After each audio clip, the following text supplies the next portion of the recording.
Bonjour et bienvenue sur ce tutoriel où nous allons apprendre à installer WordPress sur votre hébergeur personnel. Premier prérequis, être allé sur un site d'hébergement mutualisé de serveur. Donc pour prendre un hébergement soit mutualisé soit un serveur dédié, vous donc payez pour avoir ça, ou il y en a des sociétés gratuits mais ils sont quand même plus rares et souvent moins performants. Vous allez obtenir normalement de quoi vous connecter au FTP et il faut aussi via l'interface créer une base de données MySQL et y avoir les accès.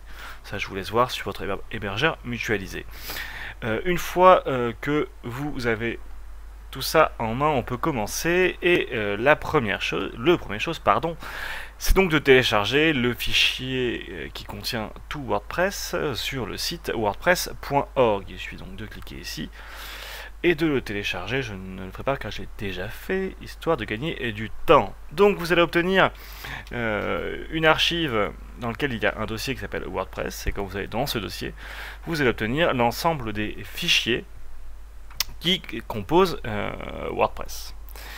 Nous allons donc déposer ces fichiers sur le FTP. Pour ça, on va utiliser par exemple FileZilla.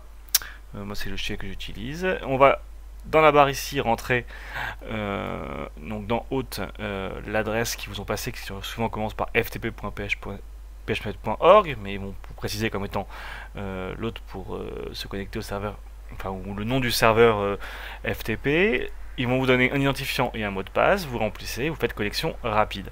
Vous pouvez aussi, via gestionnaire de site, l'enregistrer, mais ça c'est pour un autre podcast, ou si vous voulez que je vous explique FileZilla, là le but étant simplement de vous expliquer comment installer WordPress. Ensuite, une fois que vous allez faire connexion rapide, vous allez voir ici défiler plein de textes qui vont du coup, en fait c'est la communication entre le serveur et votre ordinateur, mais bon, pour les néophytes, on en a un peu rien à foutre, comme dirait l'autre. Ce qui est en dessous qui est plus intéressant, c'est en deux parties de chaque côté votre ordinateur avec l'arborescence de votre ordinateur, et ici votre disque dur, hein, voilà, tout simplement, et de l'autre côté le serveur distant qui va souvent vous lancer à la racine. Vous allez trouver des dossiers. Il va falloir poser les fichiers dans le dossier 3W de votre hébergeur. Renseignez-vous auprès de votre hébergeur pour savoir si c'est dans ce dossier 3W qu'il faut mettre vos fichiers, ou si l'hébergeur a choisi un nom différent. Des fois, quand vous avez accès à du HTTP et du HTTP Access, souvent le dossier change en HTTP par exemple. Mais ça, vous aurez de l'information via votre hébergeur.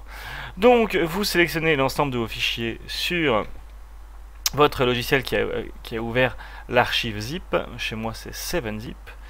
Et vous déplacez le contenu sur le dossier en question, hein, hop, voilà, et ça va envoyer l'ensemble des fichiers. Bon, je ne le fais pas en direct, ça prendrait trop de temps, je l'ai déjà fait, et une fois que ceci est fait, vous pouvez aller sur votre site, donc via l'URL que vous avez soit acheté, soit via l'URL que vous a donné votre hébergeur. Moi en l'occurrence vous ne la voyez pas, mais c'est un serveur local pour la démonstration. Donc une fois que vous connectez, il va tout simplement vous prévenir, il semblerait qu'il n'y ait pas de fichier WordPress config.php, et vous allez donc pouvoir le faire manuellement. Vous allez voir, c'est très simple. On va créer ces fichiers, c'est parti, et la WordPress nous annonce que nous allons faire l'installation. C'est parti. Première chose à donner à WordPress, c'est le nom de la base de données. Alors pour ça, normalement votre hébergeur vous a donné ces informations. Souvent d'ailleurs, les hébergeurs vont avoir comme nom à la base de données je perds mes mots, souvent l'identifiant que vous avez donné, ou un numéro. Donc voilà, moi je vais créer une base de données en fait, hop, rapidement, parce que je n'en ai pas. Hop, désolé pour le petit contretemps. Donc du coup, moi, j'ai la chance de donner le nom que je veux à ma base de données, et donc c'est WordPress justement.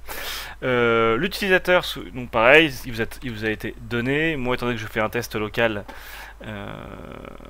c'est root, et le mot de passe, j'en ai pas, étant donné que c'est un serveur local. Et voilà. Et le reste, donc pareil, hein, tout ça donné par votre hébergeur sur les infos de base de données ou de MySQL. Vous devez avoir le nom de la base de données, l'identifiant, le mot de passe et l'adresse de la base de données. Moi, c'est localhost pour moi, mais ça ne fonctionne pas sur tous les hébergeurs. Donc voilà. Donc ça, toutes ces infos, normalement, votre hébergeur vous les donne sous l'information base de données ou MySQL. Et sur certains hébergeurs, il faut aller sur le panel pour créer une nouvelle base de données, parce que par défaut, il ne le crée pas.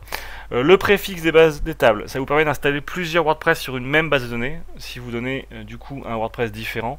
Alors je vous conseille de mettre un préfixe assez court en 2 ou 3 lettres qui vous permet de savoir de quel bloc on parle. Par exemple, moi c'est le bloc de test, alors je vais peut-être l'appeler test.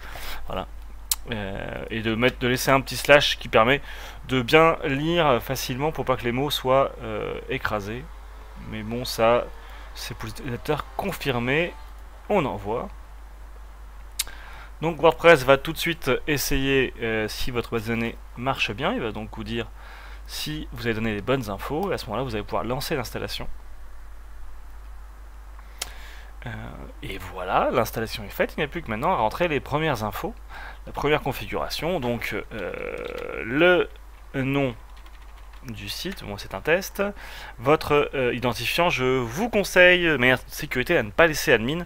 Par exemple, moi je vais mettre Sam, qui est du type de mon prénom, et de mettre un mot de passe sécurisé, par exemple. Voilà, et votre adresse de messagerie. Hop, si vous voulez m'envoyer un mail, c'est mon adresse.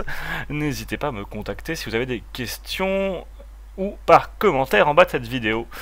Et donc, une fois tout ceci, vous pouvez cocher pour prévenir si vous acceptez que les moteurs de recherche tels Google puissent visiter votre site et l'enregistrer dans leur base de données. Vous pouvez la décocher le temps de préparer votre site et la recocher après, il n'y a pas de souci. Donc voilà, on peut maintenant installer WordPress. Là, un petit temps de chargement, le temps que le script exécute et en fait remplisse la base de données. Et voilà, c'est fait. Donc on a bien l'identifiant et le mot de passe qui n'affiche pas, heureusement pour moi. Donc voilà, ça y est, vous avez fini votre installation. Il vous renvoie directement sur l'administration. Donc il suffit de rentrer votre nom, votre identifiant et votre mot de passe. Et de se connecter. Et donc, vous voici sur votre tableau de bord. Et nous verrons comment utiliser WordPress et comment le configurer dans les vidéos suivantes. N'hésitez pas à aller voir sur ma chaîne et d'aller dans la rubrique WordPress. J'ai une playlist WordPress où je regrouperai toutes les vidéos, où j'explique un petit peu comment configurer, comment optimiser pour le référencement, comment écrire un article. Tout ça, c'est dans la playlist WordPress. Si vous avez des questions, n'hésitez pas en commentaire, j'y répondrai. Et si vous voulez des vidéos sur WordPress sur un thème précis, n'hésitez pas à demander aussi. Bonne journée.